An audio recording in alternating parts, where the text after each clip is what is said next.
But first up, of course, was Boris Johnson's speech today, setting up plans to lift the vast majority of COVID restrictions in England in 2 weeks' time.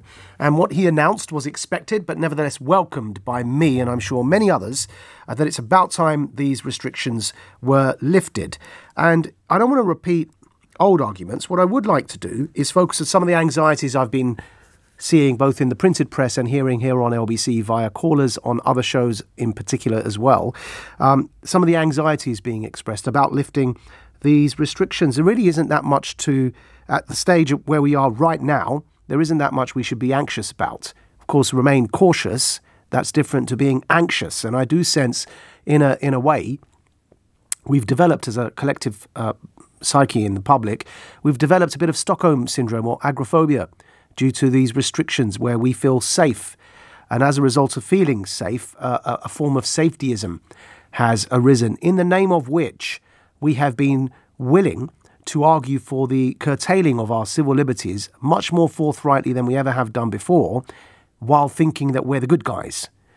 Now, of course, it's dangerous as a political phenomenon, because if you look to Hannah Arendt and if you look to the banality of evil and the doctrine of the study of totalitarianism, it always comes through avenues by which people think they're doing good because they think of the common good and they trample on the individual person's liberties in the name of the common good, which is in the name of the people, which is where the phrase enemy of the people comes from. It's the idea that you're being selfish, you're not thinking of the other. And that is, if you study the rise and fall of totalitarianisms in history, that is precisely the entry point intellectually that they hold on to into convincing people to be so scared. They thrive on fear.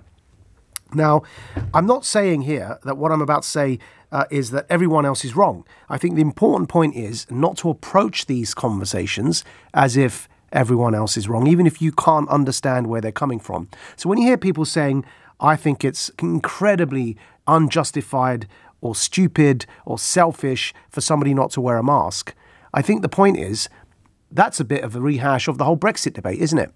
Now, I voted Remain and I vowed not to insult people that voted Brexit, but rather talk with a view to try and empathise and understand people that voted Brexit. Likewise, I would hope that we've seen enough division, whether it's the Brexit and Remain vote, whether indeed it's the vote before that with the Scottish referendum, and now with COVID, we've seen enough division. Have we not learnt yet that people can have evidence-based disagreements without being stupid? And so it's really important to understand that there are valid, not only valid, I'd say preponderant reasons for why people wouldn't want to wear a mask after July the 19th. Now, some of you may think, well, the evidence is clear. You're protecting other people. Well, that's the point. It's not clear. The evidence is not clear.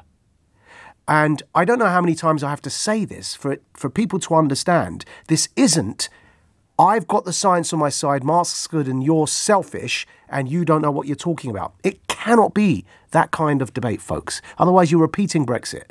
You're repeating the Scottish referendum. You're repeating Islamist extremism and all the other things that have divided us in this country. You're in effect perpetuating the divisive culture wars because it's become a tribal political debate. So why isn't it that simple? Well, let's start with this. If it was that simple, why do you think the World Health Organization would have been chopping and changing its guidance on masks throughout the pandemic? Going from saying they don't help to saying they do help to saying they don't help. And Fauci comes along and says he's going to wear 3 or 2 masks. Now, the CDC in the United States of America, they've said if you're double vaccinated, you do not need to wear a mask, whether indoors or outdoors. And that's their current guidance. Right? That's the Centre for Disease Control, the equivalent, if there is an equivalent, of SAGE in America. Now, I know that other guidance differs from that, which is I'm only presenting the CDC here to demonstrate it is not clear-cut.